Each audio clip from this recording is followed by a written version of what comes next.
నిన్న ప్రాణాలకు తెగించి సినీ పరిశ్రమల్లో అలా మురళీమోహన్ అనుమానం మొగుడు అంటే సినిమా పేర్లు 150 సినిమాలు నటించిన ఆ వారాల అబ్బాయి ఒకటో 2 ఉంటాయి అలా రామారావు గారు పక్క తీసి అనుమానం మొగుడు అని పేరు పెడితే అది మురళీమోహన్ అని అర్థం వస్తుంది.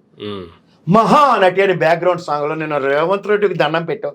ముందు పకోడీ కబ్బులు ఎలా చెప్పాడండి, కోర్టుగోళ్ళ కారు లాపాలా, మరి ఎవడు ఆపినావు? రేవంత్ రెడ్డి బెడ్రూమ్లో ఆపినావా లేకపోతే అసెంబ్లీ ఆ టవర్ మీద మా బండి సంజయ్ అలో లక్ష్మణ్ అనే సింహాల మీద ఏమైనా కారు ఆపేవా? నువ్వు పెద్ద తీసిమార్కాను కదా. మీరు నటించి సినిమాలు మీ మొహానికి కరెక్ట్ పని చేశాడు రేవంత్ రెడ్డి. ఏం చేశారు? ఏ బెనిఫిట్ షోలు లేకపోతే ఏంటన్నాడు? ఆ వీడియో ఇస్తాను ఒకసారి ప్లే చేయండి సార్. అక్కడ బొగ్గరి సార్ల కెరసనోడికి ఇచ్చిన ఇంటర్వ్యూలో బిజినెస్ కట రేటు నిర్ణయించుకునేది మేమే అట. అర్రే మరి నిర్ణయించుకోవా? అనుమానం సినిమాలది, అనుమానం ఒకటి సినిమాలు తీసి నిర్ణయించవా? నీ ఫోటో పెట్టాలి ఫిలిం ఛాంబర్లో. సార్ సరేనోడి నువ్వే నోరుంది కదా అని వెళ్ళమ్మా. ఇప్పుడు ఒకసారి ఆంధ్రప్రదేశ్కి వెళ్ళి పెట్టి ఒకసారి పరిశ్రమ పెట్టి ఏమో స్టూడియో కట్టడం ఇక్కడ అప్పనంగా ఆ వక్ఫ్ బోర్డ్ ల్యాండ్లని నియాదాన్ని పెట్టడానికి ఉంది కదా హైదరాబాద్ పెట్టారు కదా అప్పుడు కూడా. పెట్టమ్మా 4 దొరుకుతాయి నీకు అప్పనంగా దొరుకుతాయి ల్యాండ్లు అక్కడ. మీ ప్రభుత్వమే పెట్టే స్టూడియో ఏముంది, గ్రీన్ మ్యాట్లు 4 షెట్లు వేయడమే కదా, గడ్డలతో వేసేస్తారు. ఇప్పుడు రాత్రి వచ్చేసరి కల్లా సంపద సృష్టించడానికి నేనే స్టూడియోని మొదట అడుగ్గా రామారావు గారు రికార్డ్ బ్రేక్ చేసి నువ్వు రామారావు గారు నాగేశ్వరరావు గారు ఇండస్ట్రీ తరలించడానికి అన్ని తెప్పలు పడి ఎన్ని పూట తెప్పలు పడి వచ్చిండ్రో ఆ రికార్డ్ బ్రేక్ అయిపోతాయి నీతో. ఎందుకంటే బాగా కలకల్లా ఆడుతున్నావు కదా 4 డబ్బులు సంపాదించి. ఇలా మళ్ళీ పెట్టు. ఏముంది వెరీ సింపుల్. నీకు అన్నీ కథ నేను రాసి ఇచ్చేస్తాను ఒక్క నిమిషంలో. ఫస్ట్ హాఫ్ అంతా నల్ల రంగు వేసుకొని ప్రేమించడం, తర్వాత ఇంటికి వచ్చిన చుట్టపోని కూడా అనుమానించి జయమాలి జ్యోతిలక్ష్మిలు ఉండేవి అవే సినిమాలు నీకు. తర్వాత కంటిన్యూషన్ ఏంటి క్లైమాక్స్లో అల్లు లక్ష్మణ్ కాళ్ళు పెట్టుకొని కలిసిపోండి. ఇదే సినిమాలు 149 వారాల అబ్బాయి ఒకటి తీస్తే అని చేత అందులో కూడా నీకెక్కడా రాకుండా అలా గిరిబాబు గారికి అనుమానం తీసుకొచ్చేస్తే క్యారెక్టర్ తీరు. నువ్వు చింత సచ్చిన పులుపు సాద్ అదే రోల్ ఉంటుంది ఎక్కడో దగ్గర. నువ్వు తెప్పించుకుని నీకు సినిమాలు ఎవడెవరికి రోల్ ఉంటుంది. అంచేత మీరు మిమ్మల్ని భరించినందుకు ధన్యవాదాలు. ఆ రోజు నుంచి ఈ రోజు దాకా అలా మా చిరంజీవి గారి ధర్మం ఆ సినిమాకి రంగేయడం మానవు కాబట్టి, లేకపోతే కానీ నువ్వు ఇంకా నవయువకుడివే మన ఎత్తికి. అంచేత ఈ నవయువకుడితనంతో మాకు ఏంటంటే ఇక్కడ పిరమిడ్లో 599 సంవత్సరాలు వచ్చిన ఇంకా హీరోలే ఆ కుళ్ళు కామెడీలు అన్నీ భరించుకుంటూ. నేను అక్కడ చూశాను నాగార్జున గారికి ఎంత ఔదార్యం.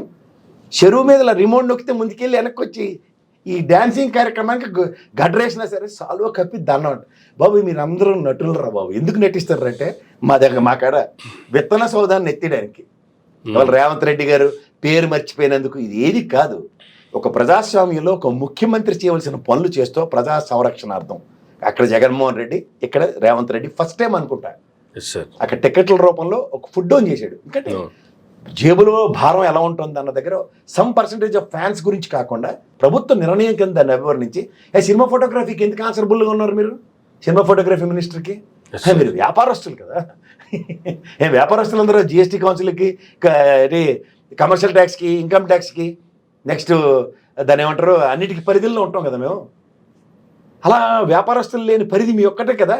డబ్బులు ఎంత తీసుకుంటారో ఏమి ఇస్తున్నారు సేకటి దెబ్బలు వ్యాపారం చేసి మీరు కూడా శాసించేస్తాయా? మాట్లాడండి సార్, ఇప్పుడు మాట్లాడండి. ఏమి నోర్లు పడిపోయా మీకు? దండం పెట్టకుండా వెళ్ళారా?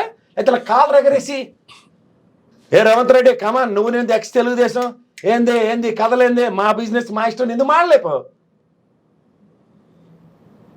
జరుగుతున్నవి చూడండి. రెడ్డి గారు అని పవన్ కళ్యాణ్ గారు అనగానే రెడ్డి రాజు గారు అయిపోయారు కదా. ఇప్పుడు ఎందుకు మరి రెడ్డి గారు ఎవరు ఆపారు? మీరు ఫిల్మ్ ఛాంబర్లో ఒక గౌరవ సముచితమైన స్థానం కూడా ఇచ్చారు కదా రేవంత్ రెడ్డి గారు. మీరందరూ ఎందుకు మాట్లాడలేకపోతున్నారు? ఎందుకు మిరడౌన్ అవుతున్నారు? శాసించండి. ఇండస్ట్రీ ఇక్కడ ఉన్నంతకాలం ఒక అభయహస్తం ఇచ్చిన ఒక ప్రాంతీయ పార్టీ కనబడేసరికల్లా మిట్టలాడారు కదా అక్కడ. ఇంకో ప్రాంతీయ పార్టీకి వచ్చారు కదా. ఇప్పుడు కూడా అక్కడ ప్రాంతీయ పార్టీ జాతీయ పార్టీ ఆచ్ఛాదనతో ఉంది. అందులో ఎలగబెట్టిన పొజిషన్స్ అన్నీ మాకు తెలుసు కదా. మురళీమోహన్ గారు ఎక్స్ రాజ్యసభ కదా మీరు. అబ్బాబ్బా మీకు ఆఖరికి నేను ఇవాళ గుండె చేయించుకొచ్చిన మా స్వామివారు కూడా మీ క్యాస్టే కదా. ఒకసారి మాట్లాడదాం సార్, అన్నీ కలిసి ఒకసారి వెళ్ళి మీరు శాసించండి. ఒకసారి ఇండస్ట్రీని చక్రాలు వేసుకున్న ఆంధ్రప్రదేశ్లో ఉచిత ల్యాండ్లు ఇస్తారు, అమరావతిలో స్టూడియోలు ఇస్తారు. మీకు ఏం బాధ బందిరి లేదు. కట్టండి గబాబు కట్టేసి మీ ఇష్టం వచ్చిన రేట్లు ఇలా బట్టలు నొక్కడమే కదా మీకు. ఇలా రేట్లు మేము డిసైడ్ చేస్తాం. రాత్రికైనా లోపు బయట ఇలా మొక్క ప్యాక్ కట్ చేయగానే యువతల పక్క కార్డు ఫస్ట్ కార్డులోనే పడిపోవాలి మీకు. ఒక్క రోజులో 100 కోట్లు వచ్చేయాలి. చేయండి ఒకసారి చేయండి అమ్మా.